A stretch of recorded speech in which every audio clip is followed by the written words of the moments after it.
வணக்கம் நேர்களே, உணவே அமிர்தம் நிகழ்ச்சிக்கு உங்களை வரவேற்கின்றோம்.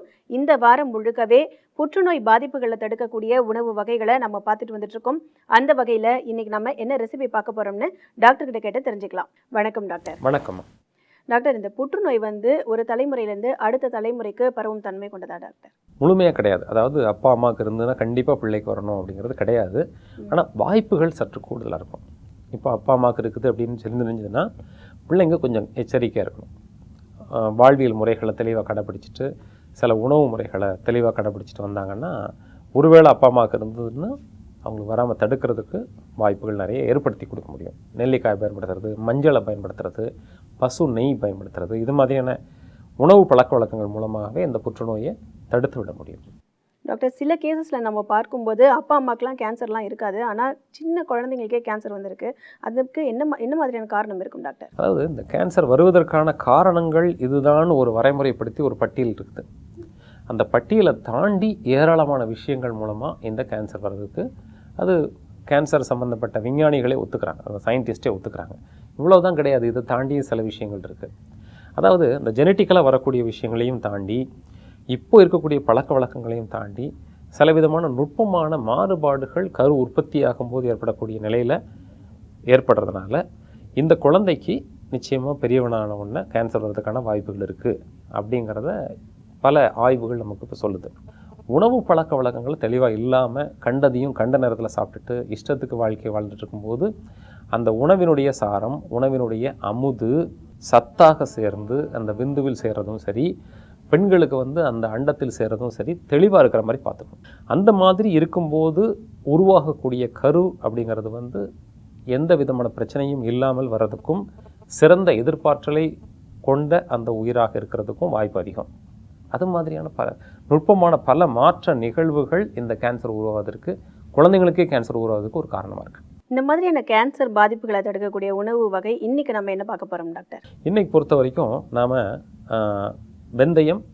வெந்தயம் அரிசி சேர்த்த ஒரு பொங்கல். அது பொதுவாக நம்ம பொங்கல் பண்ணுவோம் இல்லையா, சக்கரை பொங்கல் பண்ணுவோம் இல்லையா, அதே மாதிரி தான் இது. இதில் வெந்தயத்தை சேர்த்துக்க போகிறோம். அதாவது 1 பங்கு வெந்தயமும் 4 பங்கு அரிசியும் போட்டு நல்லா பொங்கி வெந்த பின்னாடி ஒரு சர்க்கரை, அதாவது நம்ம வெல்லம் இருக்கு இல்லையா, இந்த சர்க்கரை பொங்கல்னு சொல்லுவோம், அது வெல்லத்தை நல்லா தட்டி பொடி பண்ணி அதில் கலந்து பொங்கலாக நம்ம பரிமாற போகிறோம். ரொம்ப எளிது செய்கிறது, ஆனால் இது பெரிய விஷயமா உடம்பை பாதுகாக்கக்கூடியது. அப்படிங்கிறதுனால இது வெந்தய பொங்கல்னு சொல்லியிருக்கோம். இது உடம்பை பாதுகாக்கக்கூடிய ஒரு உணவாக நம்ம அறிமுகப்படுத்துகிறோம். இந்த வெந்தய பொங்கலில் இந்த கேன்சர் பாதிப்புகளை தடுக்கக்கூடிய என்னென்ன முக்கியமான விஷயங்கள் இருக்குன்னு டாக்டர்? இல்லை, நம்ம சாதாரணமாக இந்த வெந்தயம்னு எடுத்துக்கிட்டோம் அப்படின்னாச்சுனாலே வெந்தயம் மட்டுமே இந்த கேன்சரை தடுக்கக்கூடிய ஆற்றல் இதில் இருக்குது. வெந்தயம் பொறுத்த வரைக்கும் நம்ம பல நிகழ்ச்சிகளில் பல விதமான நன்மைகளை சொல்லியிருக்கோம். ஆனால் இந்த விடத்தில் நாம் சொல்லக்கூடிய விஷயம், வெந்தயத்தில் இருக்கக்கூடிய நுண் ஊட்டச்சத்துக்கள், அதில் இருக்கக்கூடிய தாவர வேதிப்பொருட்கள், ஃபைட்டோகெமிக்கல்ஸ் போன்றவையெல்லாம் என்ன செய்யுது அப்படின்னாச்சுன்னா, முதலாக என்ன செய்யுது, உடம்பில் இருக்கக்கூடிய நச்சு கழிவுகளை வேகமாக வெளிப்படுத்துது. உடம்புல போகும்போதே, அதாவது வயிற்றில் போயிட்டு அந்த இடத்துல செரிமானம் ஆகும்போதே, அந்த செரிமானம் ஆகக்கூடிய அந்த செரிமான நீர் உடம்புல உறிஞ்சும் போதே வெந்தயமும் அதோடு சேர்ந்து உறிஞ்சப்படும் போது அந்த பகுதிகளெல்லாம் கிளியர் ஆகிடுது. அதாவது உடம்புக்கு சத்து கொடுத்துக்கிட்டே அந்த பகுதியை தூய்மையாக்கிறது அப்படிங்கிறது சில பொருட்களுக்கு உண்டு. அதில் முக்கியமானது வெந்தயம். இப்போது குடல் தான் பல விதமான நோய்களை உருவாக்குறதுக்கு காரணமாக இருக்குதுன்னு நமக்கு பல நிகழ்ச்சிகளை சொல்லியிருக்கோம். இப்போ இந்த குடலில் இருக்கக்கூடிய நச்சு கழிவுகள், அதாவது ஃபீக்கல் ஸ்டாக்னேஷன் சொல்லுவாங்க. ரொம்ப நாள் மலச்சிக்கல் இருக்கா? இல்லை.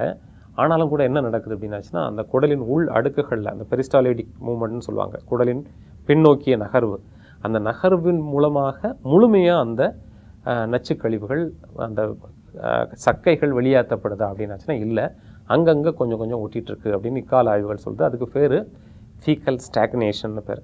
அந்த ஃபீக்கல் ஸ்டாக்னேஷன் முழுமையாக நீக்கிறதுக்கு குடலினுடைய அந்த சவ்வு பகுதிகள், உள் சவ்வு பகுதிகளுக்கு ஒரு பலத்தை கொடுத்து அங்கே தங்கி இருக்கக்கூடிய கழிவுகளை நீக்கிற வேலையை தெளிவாக செய்யுது அந்த வெந்தயம். அப்படிங்கிறதுனால அந்த வெந்தயத்தை ஒரு அமுதாகவே நம்ம சொல்லலாம். அப்படிப்பட்ட அந்த வெந்தயமும் நாம் சாதாரண அரிசியும் பயன்படுத்தலாம், அல்லது கவுனி அரிசின்னு சொல்லக்கூடிய கருப்பு அரிசி பயன்படுத்தலாம், அல்லது சிகப்பரிசி பயன்படுத்தலாம். நான் ஏற்கனவே சொல்லியிருக்கேன், ஒரு 300 விதமான விதை நெல்களை நம்ம ஆய்வாளர்கள் ஆய்வு பண்ணி கண்டுபிடிச்சிட்டாங்க. இயற்கை ஆய்வாளர்கள், நம்மாழ்வார் வழியில் வந்த ஆய்வாளர்கள்லாம் நிறைய பேர் இருக்காங்க. இப்போ இல்லை, சிறுதானியங்களும் பயன்படுத்தலாம். சிறுதானியமும் பயன்படுத்தலாம். ஆனால் ரொம்ப சிறப்பு அப்படிங்கிறது அரிசி தான். வெந்தயமும் அரிசி, இந்த பாரம்பரிய நெல் வகைகள், இது பயன்படுத்தி செய்யும்போது இந்த உடலை பலப்படுத்தி புற்றுநோய் வருவதை தடுக்கும் அப்படிங்கிறதுல நம்ம இன்றைக்கி செய்ய போகிறோம். நிச்சயமா டாக்டர், நீங்கள் சொன்ன அந்த வெந்தய பொங்கல் எப்படி செய்யறதுன்னு நான் நேயர்களுக்கு செஞ்சு காமிச்சிட்டு வந்துடுறேன். செஞ்சுட்டு வந்துடுறோம். வெந்தய பொங்கல் எப்படி செய்யறதுன்னு இப்போ நம்ம பார்த்துடலாம். புற்றுநோய் பாதிப்பை தடுக்கக்கூடிய உணவு வகைகளை நம்ம இந்த வாரம் முழுக்கவே பார்த்துட்டு வந்துட்டு இருக்கோம். அந்த வகையில் இன்னைக்கு நம்ம வெந்தய பொங்கல் எப்படி செய்யறதுன்னு பார்க்கலாம். வெந்தய பொங்கல் செய்ய என்னென்ன பொருட்கள் தேவை அப்படின்னு பார்க்கலாம். அரிசி, வெந்தயம், இனிப்புக்காக பனை வெல்லம், அப்படி இல்லைன்னா பனங்கற்கண்டு. இந்த வெந்தய பொங்கல் சாதாரணமாக நம்ம எப்படி வீட்டில் பொங்கல் செய்வோமோ அதே போல தான். ஆனால் நம்ம பருப்புக்கு பதிலாக இதில் வெந்தயம் ஆட் பண்ண போகிறோம்.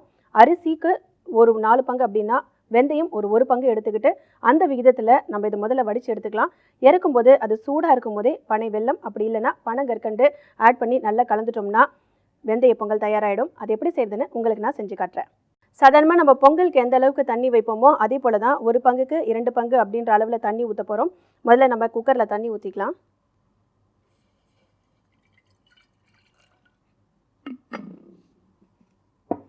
அரிசி 4 பங்கு அப்படின்னா 1 பங்கு அளவில் நம்ம வெந்தயம் எடுத்துக்க போகிறோம்.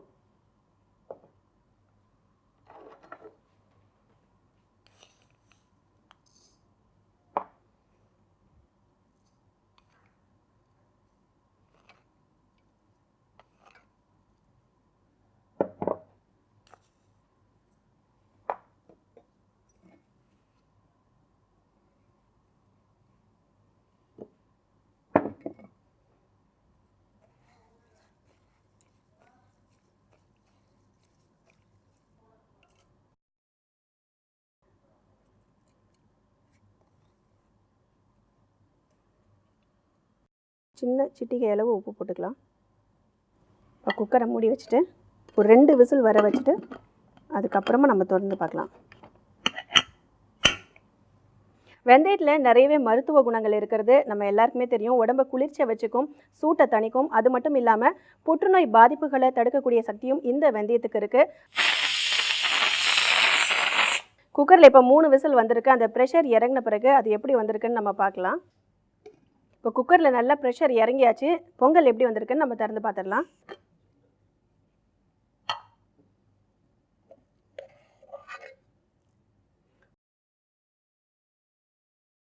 இப்போ பொங்கல் நல்லா வந்திருக்கு. இது சூடாக இருக்கும்போதே இது கூட பனை வெல்லம் அப்படி இல்லைன்னா பனங்கற்கண்டு ஆட் பண்ணோம்.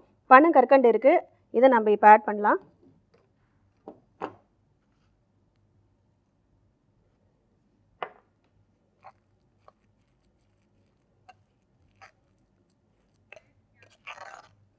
இந்த பொங்கலில் பனங்கற்கண்டு நல்லா சேர்ந்துருக்கு, நல்லா கரைஞ்சிருக்கு. இப்போ இது எப்படி இருக்குன்னு டேஸ்ட் பண்ணி பார்த்துடலாம்.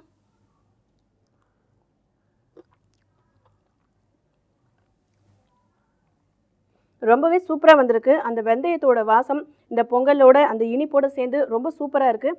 நீங்களும் உங்கள் வீட்டில் கண்டிப்பாக செஞ்சு பாருங்கள். செஞ்சு பார்த்துட்டு உங்களோட ஃபீட்பேக்ஸை எங்களுக்கு எழுதி அனுப்புங்க. வெந்தய பொங்கல் எப்படி செய்யறதுன்னு நம்ம பார்த்தோம். அடுத்ததாக சத்யா வழங்கும் பரிசு பகுதியில் 2 நேயர்களோட கேள்விகளை எடுத்து வச்சிருக்கோம். அதுக்கு டாக்டர் என்ன விளக்கம் சொல்ல போறாருன்னு பார்க்கலாம்.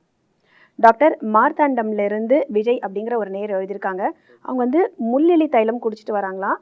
அதனால இந்த சளி தொல்லைகள் நீங்குமா அப்படின்னு கேட்டிருக்காங்க. நிச்சயமாக அந்த அதாவது அனுபவப்பட்டு கேட்டிருக்காங்கன்னு நினைக்கிறேன்.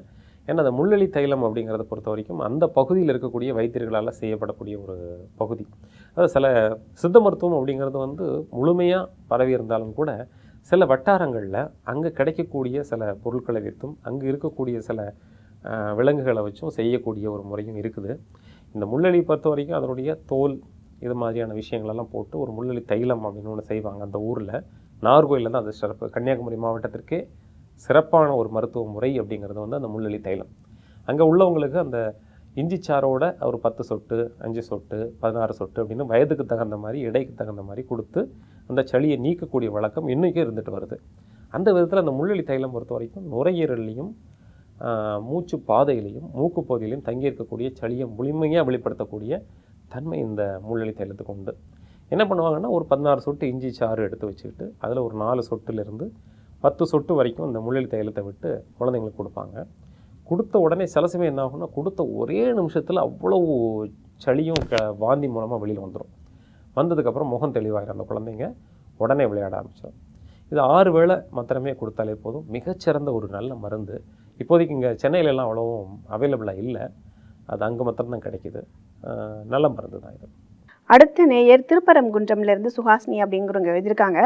அவங்க வந்து தேனை வந்து இரவு நேரங்களில் சாதாரண குளிர்ந்த தண்ணியில் ஊற்றி குடிக்கும்போது வெயிட் போடும்னும், அதே காலை வேளையில் சுடு தண்ணியில் போட்டு குடித்தோம்னா வெயிட் குறையும் அப்படின்னும் சொல்கிறாங்களே, அது உண்மையானு கேட்டிருக்காங்க டாக்டர். பொதுவாக குளிர்ந்த நீருக்குன்னு ஒரு தன்மை உண்டு, வெந்நீருக்குன்னு ஒரு தன்மை உண்டு. ரெண்டுமே அதில் இருக்கக்கூடிய பொருள்லாம் ஒன்று தான் நம்ம நினைக்கலாம். ஆனால் குளிர்ந்த நீர் குடிக்கும்போது ஒரு விதமான மந்த நிலை உடம்புல ஏற்படும். வெந்நீர் குடிக்கும்போது ஒரு சுறுசுறுப்பு நிலை ஏற்படும். அதே மாதிரி தான் இந்த பொருளை வந்து வெளியில் கலக்கும் போதும் அதே நிலை தான் ஏற்படுது. இந்த தேனில் இருக்கக்கூடிய ஒரு நுட்பமான பொருட்கள் எல்லாமே இந்த குளிர்ந்த நீரில் சேரும்போது மெலிந்த உடல் பருக்கம், அதாவது வெயிட் போடும் குண்டாகும் அப்படின்றது கிடையாது. உடம்பு கொஞ்சம் பூசின மாதிரி, அல்லது உடம்பு கொஞ்சம் பலம் பொருந்துற மாதிரி, அல்லது கொஞ்சம் வெயிட் கூடுதலாக கூடணும்னு நினைக்கிறவங்க குளிர்ந்த நீரில் குடிக்கணும். எடை குறையணும்னு விரும்புகிறவங்க, அதே சமயத்தில் அவங்களுக்கு அந்த தேனில் இருக்கக்கூடிய ஊட்டமும் கிடைக்கணும்னு நினைக்கிறவங்க லேசான சூடுள்ள அந்த வெந்நீரில் அந்த தேனை கலந்து சாப்பிடலாம். அப்படி சாப்பிடும்போது அதனுடைய எடை குறையும். எடை குறைக்கணும்னு விரும்புகிறவங்க இந்த மாதிரி செய்யலாம். பொதுவாக அந்த தனியாக அந்த தேன் மாத்திரம் இல்லாமல் இஞ்சிச்சாறு, எலுமிச்சைச்சாறு, தேன் இது கலந்த கலவை சாப்பிட்டாங்கன்னா இன்னும் கொஞ்சம் அந்த பலன் அதிகமாக கிடைக்கும். நிச்சயமா டாக்டர், நேர்களோட கேள்விகளுக்கு அருமையாக விளக்கம் கொடுத்துருக்கீங்க. நன்றி டாக்டர். நன்றி. இன்னைக்கு நம்ம புற்றுநோய் பாதிப்பை தடுக்கக்கூடிய வெந்தய பொங்கல் எப்படி செய்யறதுன்னு பார்த்தோம். மீண்டும் நாளை வேறொரு ரெசிபியோட உங்களை நாங்கள் சந்திக்கின்றோம். அதுவரை நன்றி, வணக்கம்.